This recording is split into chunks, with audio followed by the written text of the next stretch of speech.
Welcome. We're glad that you're here today. And those that are watching online, we're glad that you've tuned in. As a matter of fact, some of our online viewers are here from Florida today. Welcome. Glad you're here.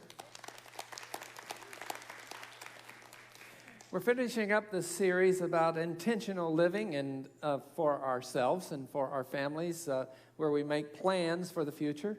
So this is the final message. Next week we'll be changing gears to get into what if. And so I wanted to share with you some things that have happened in my life that may be transferable to yours.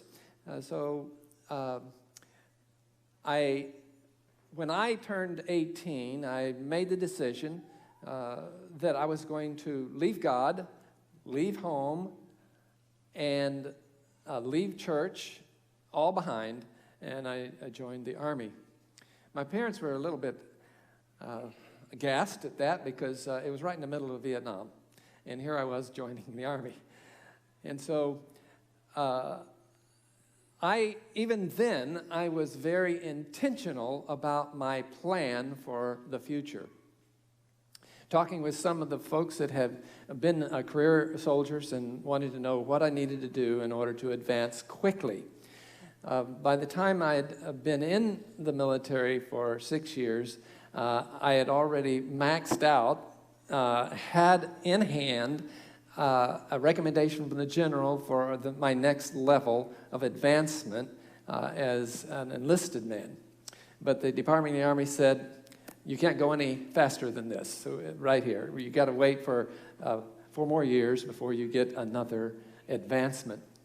So I changed my gears. I said, okay, well, I can get around this. So I started studying with the military to see if I could get a direct commission to leave the ranks of the enlisted men to the more officer ranks. And it was at that time when God interfered, if you will, in my life.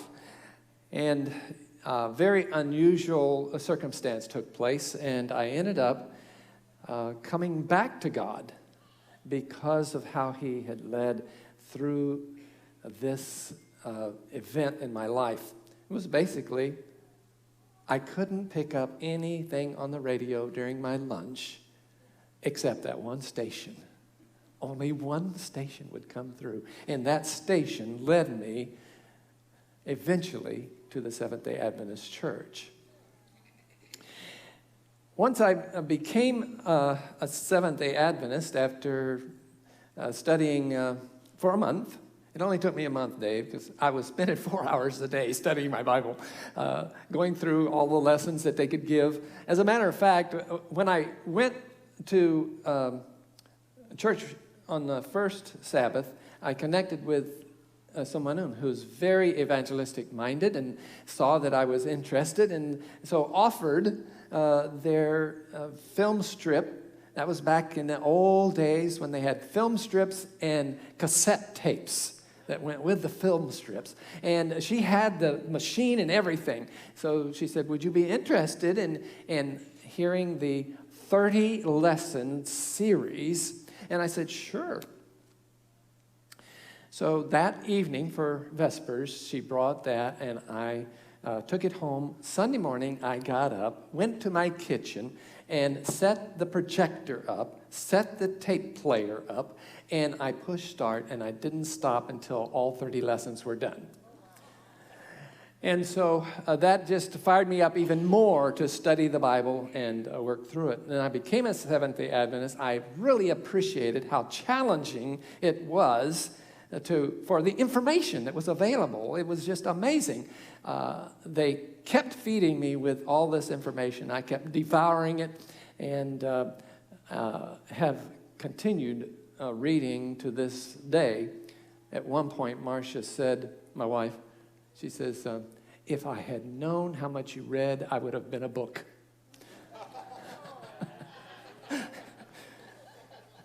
So what I wanted to share with you how things changed when I joined God's army.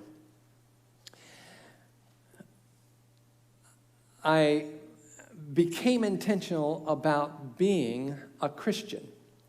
And so I came up with 3 primary objectives. The first objective was to maintain a connection with God, because I realized that as I have withdrawn from God, in spite of the fact that I was advancing quickly within the military and doing quite well with the military, I had damaged my spirit.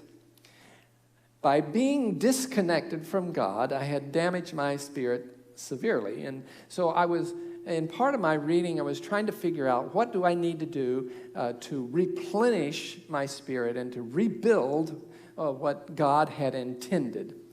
And so I used the notion that I would be thinking God's thoughts after Him, and that would have a beneficial effect to my spirit. I was managing the health food store there in Augusta, Georgia, and there was a young woman that came in, and we struck up a relationship where she would invite me to the Presbyterian singles meeting. And there would be about a couple of hundred young people there, and from all different walks of life, from all different churches, and it just enabled us to connect with Christians on a social level, and I really appreciated that. Maybe someday we can do that, something like that here, because it was necessary for me to connect with others.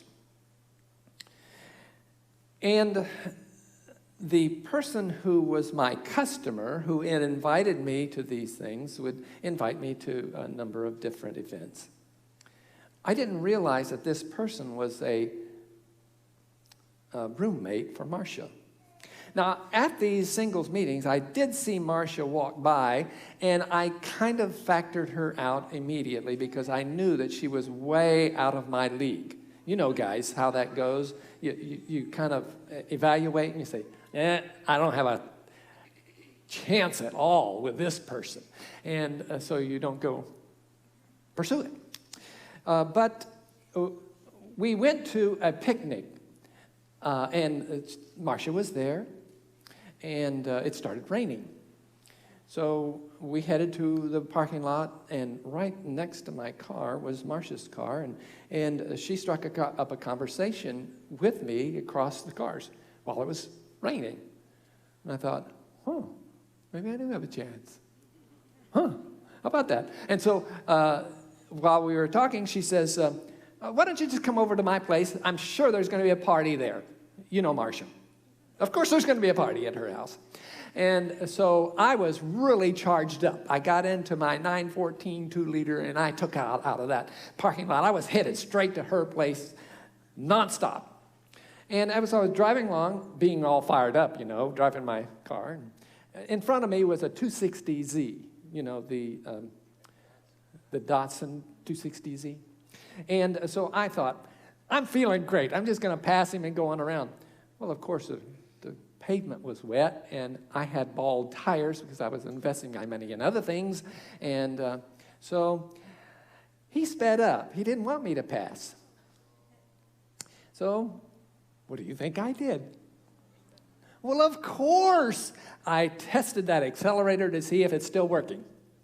And about the time we hit 90, I'm a little bit ahead of him on this wet pavement on bald tires, and I decided it was time to throw it into high gear. I'll show him a thing or two.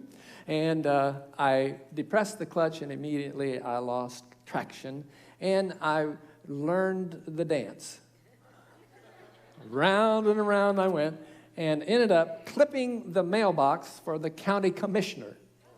Whacked it off completely. I was in the ditch. The car was not drivable at that point, and so the guy stopped, and you could tell his face, he was sincere when he said, I am so sorry. And I said, I was the one driving this car, so it's not your fault. I chose to do this. And so he drove on, and Marcia drove up. She had gone at a reasonable rate of speed, and she stopped. And so I tell people that Marcia picked me off the side of the road. because she did offer me a ride. And so, of course, I said yes, even though it is against the law to leave the scene of the accident, isn't it? Yeah, at least it was in Georgia back then. And so I used the rationale, I don't have a phone out here. There's no phone booth. And, of course, they didn't have cell phones then. And so I said, well, yeah, you can take me to my apartment and drop me off, and I'll call the law then. As we're driving, the conversation went very well, and I thought, there may be some nice chemistry here going on. This is great. Maybe I do have a chance. So we got to the parking lot. It was time to say goodbye. I got out of the car. I walked around to her side where she was driving, and my spiritual development had not gotten to where it needed to be at that time, so I leaned over to give her a kiss. Now, this wasn't even the first date. This wasn't a date. She was just giving a poor guy a ride because he crashed his car. So she had advanced a little bit farther than I spiritually, and she started rolling the window up.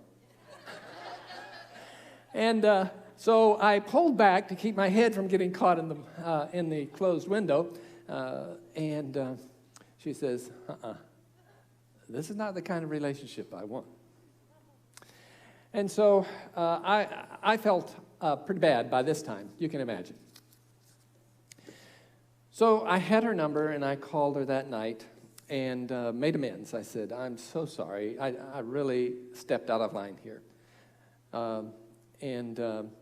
This was before all of the things that have been going on recently, where you have more respect for women. You're supposed to. And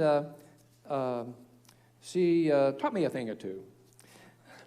And so in the conversation, I was reminded by a seminar that I had attended in Atlanta by Bill Gothard. And Bill Gothard had made a recommendation, and at the time, I didn't think a whole lot about it, but now it came to my mind. Oh, this is how this fits in. And so I said, look, I went to a seminar, and I'd like to suggest the possibility that I continue calling, and we can see each other, but I will make the commitment, and wondering if you want to make a commitment to just not touch one another. Now, this was unique, even in that time, in the 70s, but imagine how unique a statement like that would be today. Just unheard of that a couple would be seeing each other. And we saw each other every day for 5 months and never touched each other. Now, we had a friendship. So after 5 months, I thought, maybe I'll respond to God's calling, because He had been impressing upon me that I needed to go to Collegedale and study for the ministry. And so I thought, but I would like to continue this with Marcia, and it's quite some distance. So maybe I could ask her to come with me and be my wife. And but I was a little concerned, because even though she had been seeing me for 5 months, she was still out of my league, So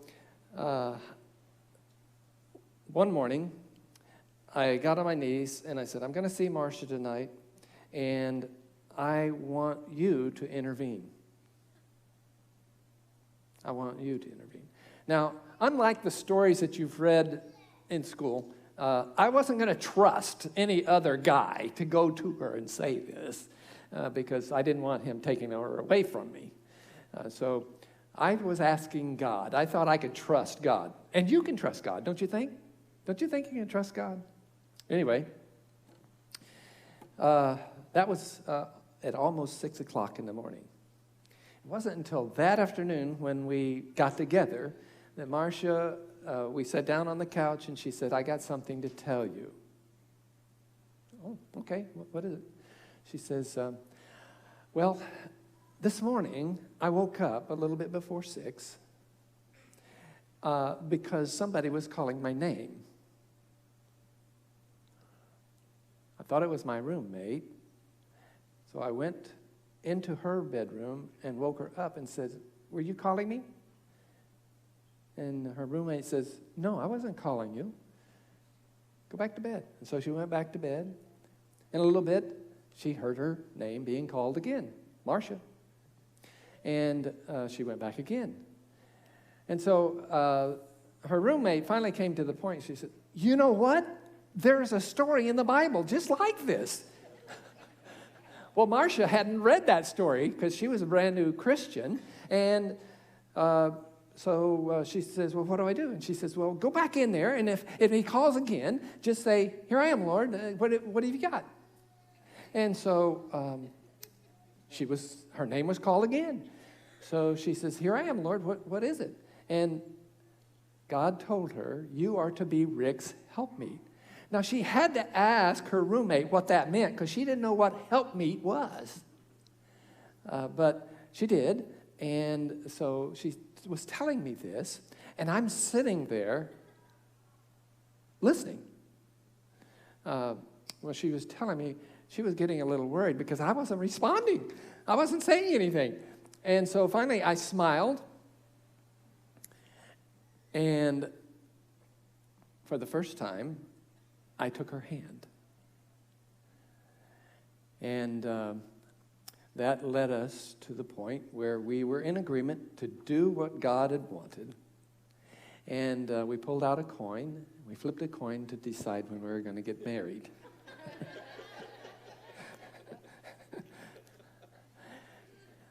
And God blessed. And we're having our 45th wedding anniversary this year.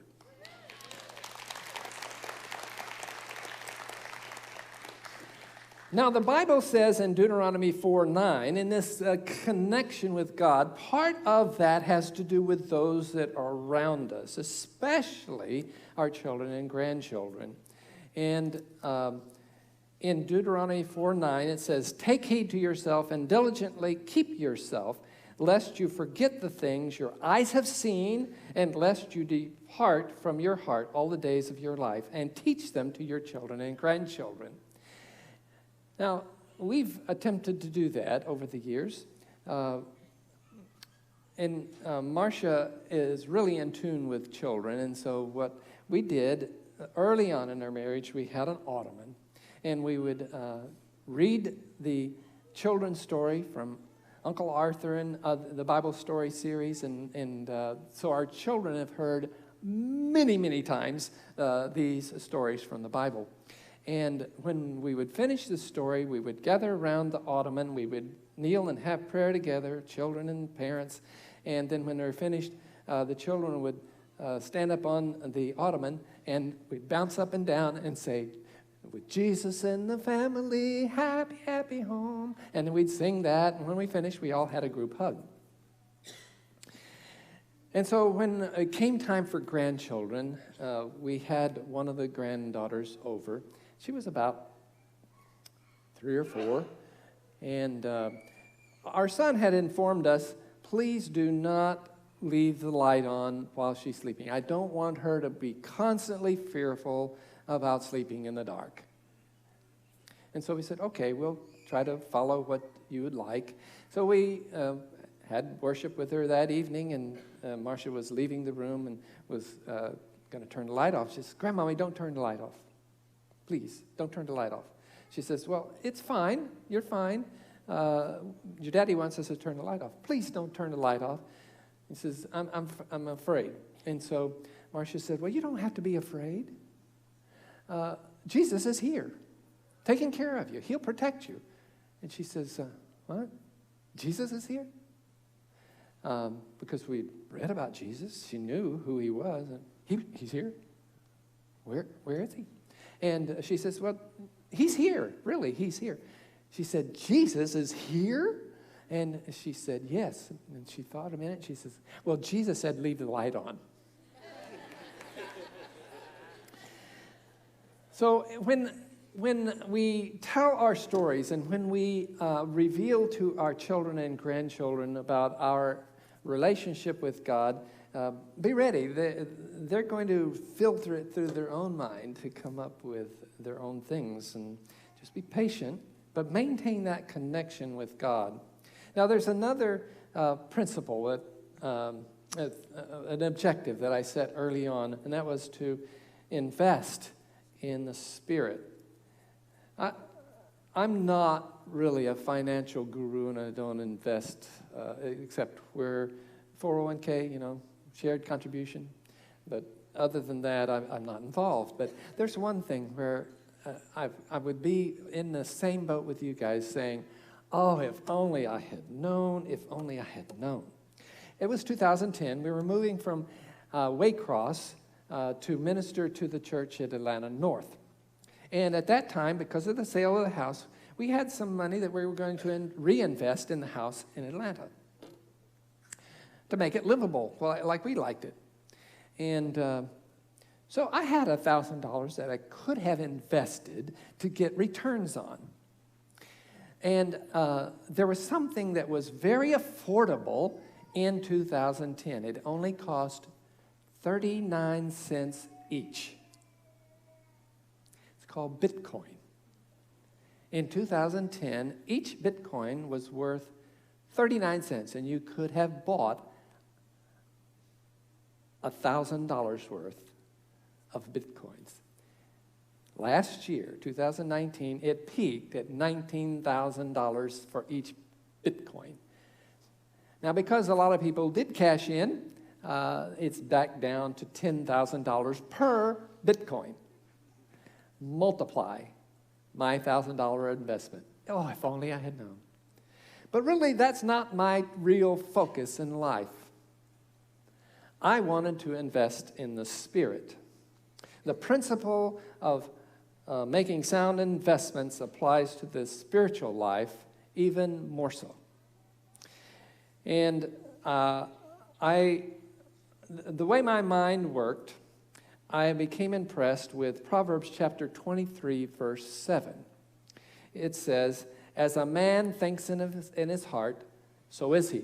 Now, there's another one that kind of is a companion to that, where it says, commit your ways to the Lord, and your thoughts will be established. And so they kind of work together hand in hand. So as I studied science about this issue of how the mind works, I learned about neuroplasticity. Neuroplasticity, not neo. Neuroplasticity. And that's a principle where you can reform pathways in your mind. It reminded me of the passage that says, I am the way, the truth, and the life. By walking the pathway in our mind after the footsteps of Jesus, it will have a life-changing effect on us. And so I recommend to you to follow the plan of making this an objective in your life, to invest in the Spirit. Paul says it to Timothy, who was starting in the ministry. In 1 Timothy chapter 4, verse 7, it says he wanted Timothy to exercise godliness. And so it's like even before the scientists found out, Paul was using the principle of neuroplasticity, because the more you travel a path in your mind, the wider the highway gets.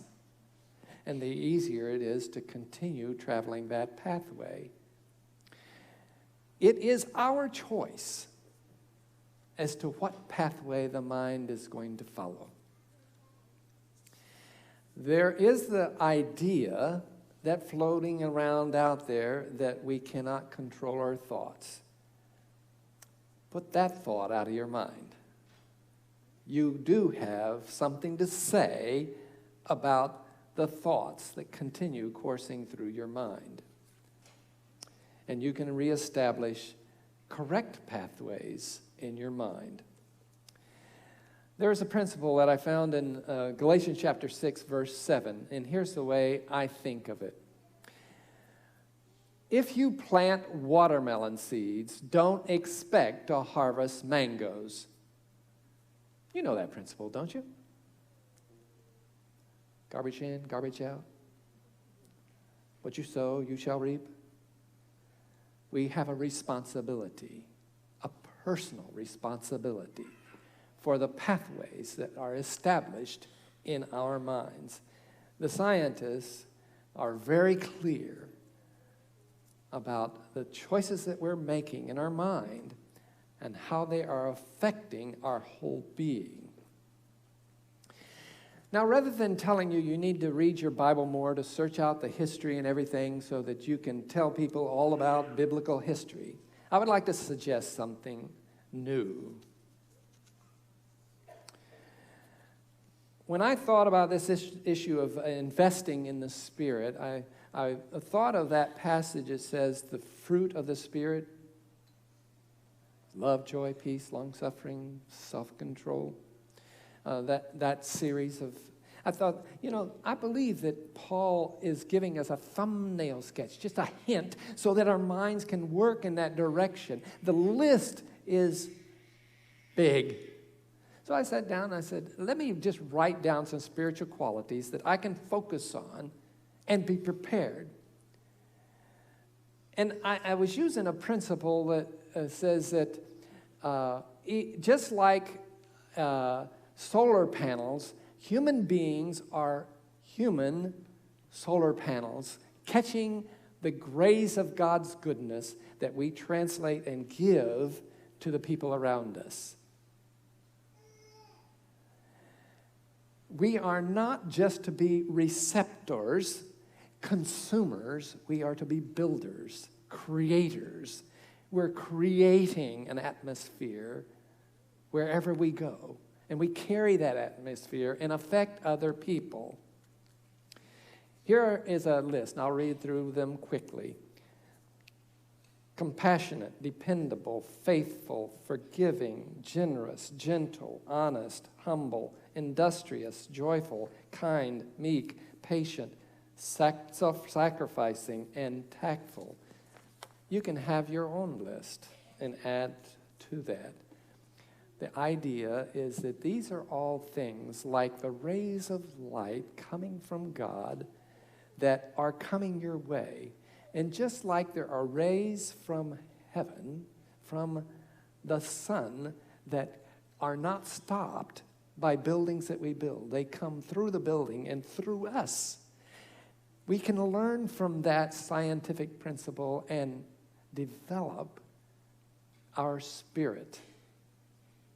No matter how far down you went in destroying your spirit, God has planted seeds that can bring you back and create fruit to benefit the people around you.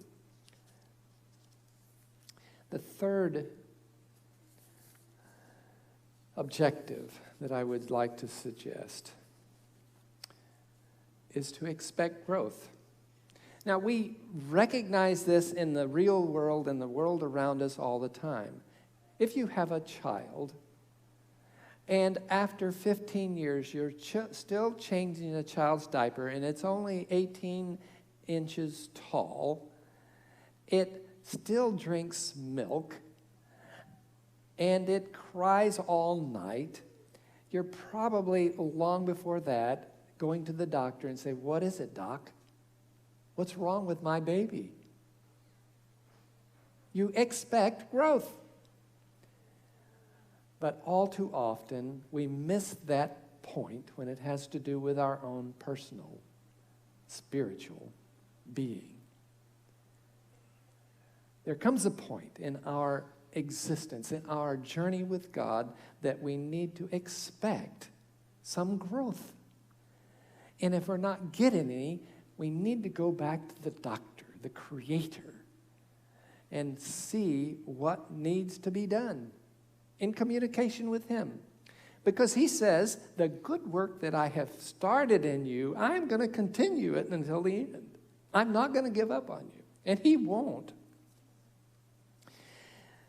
The Bible verse that I'm basing my thinking on is Mark chapter 4, verse 26 to 28.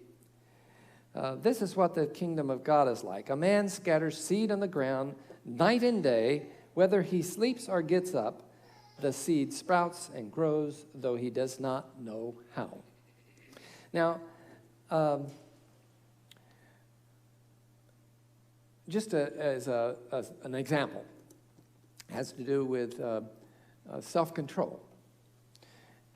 And I remember my parents did things a little different. Yeah, my dad knew how to use a belt. But I was told that when I was a child, about 3 years old, they made a playpen, and they would lock it up. And I would scream until they unlocked it, opened it up a little bit, and then I would sit and play for hours because I had an egress. I had to wait out. But I would stay there. Sometimes I would walk out into the street, and one of my parents would, or a grandparent, would come over in the street and say, "Now, Ricky," and they would pull my ear, and they would help me back into the yard, pulling my ear. And they said, after a few times like that, they had established a pattern in my mind. And it got to the point where I would see them coming, I'd grab my own ear, and I would walk myself back up into the yard. The principle of self-control. Not everybody learns that principle. On June 15, 2013, a 16-year-old became intoxicated and with alcohol and drugs, drove his car, struck and killed 4 people, and injured several others. His lawyers invented a new defense, affluenza. He continued with his ways and was arrested again in 2020, in January. He missed somehow this idea to expect growth and self-control.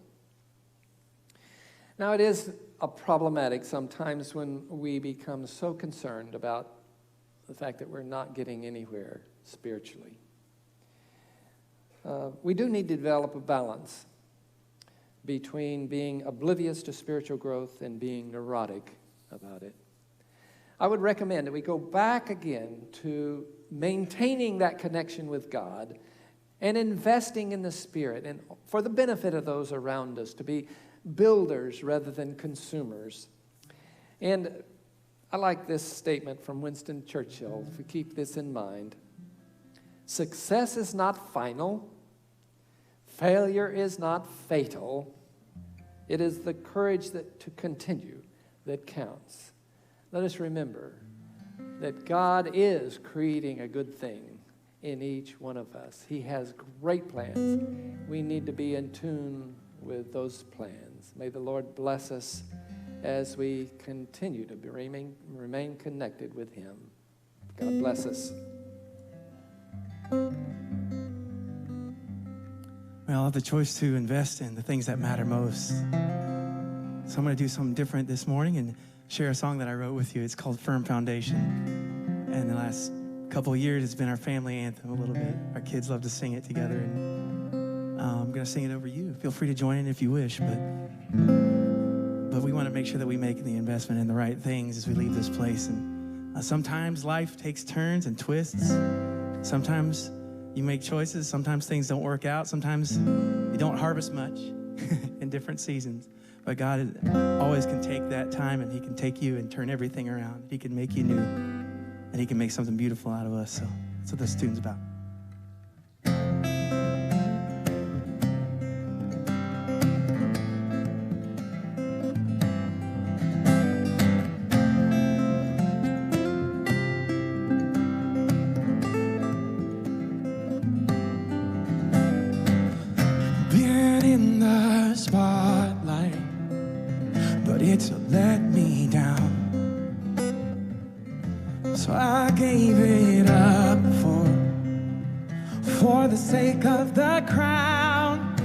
'Cause whatever I have gained in this life,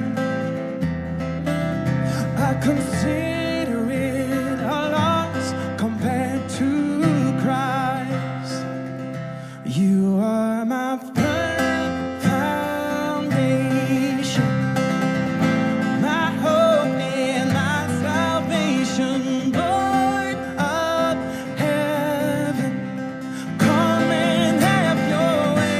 You are Jehovah Jireh, my source and my provider, Lord of heaven. Come and have your way.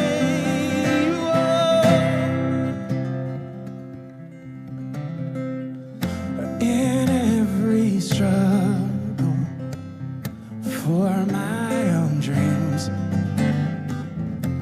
I'd still be empty without the peace that you bring. 'Cause whatever I have gained in this life, I consider it a loss compared to Christ. You are my foundation, my hope and my salvation, Lord of heaven. Come and have your way. You are Jehovah Jireh, my source and my provider, Lord of heaven. Come and have your way. You are my everything good in me. You are my everything good in me. You are my everything good in me. You are my everything good, everything good.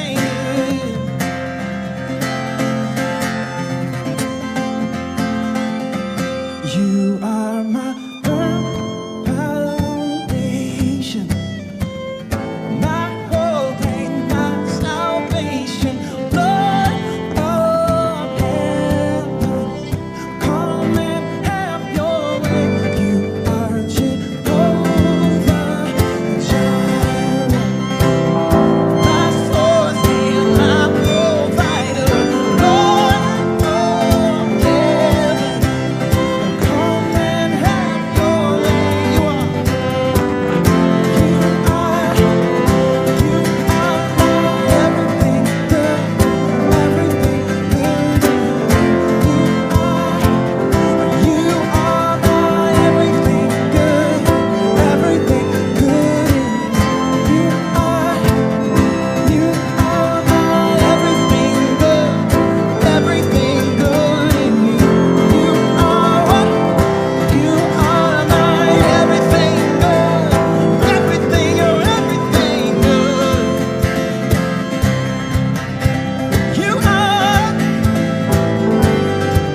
You're everything good.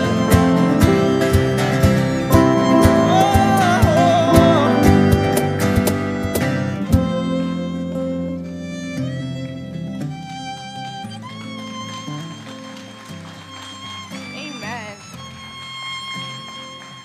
Woo. Everything good in me. You are my everything good. Thank you so much for sharing that. And so, family, again. So, I learned 4 things from this message, and I hope that you can take it with you as well. Ask God to intervene with your plans, because His way is the best way. Invest in the Spirit, and be intentional, expect growth, be a builder. Don't always be taking from people. And the last one, the 4th one, Jesus said, leave the light on. And I know it sounds so silly, but that always hits me, because Leaving the light on means being connected, and you don't know what your light can do for somebody else this week.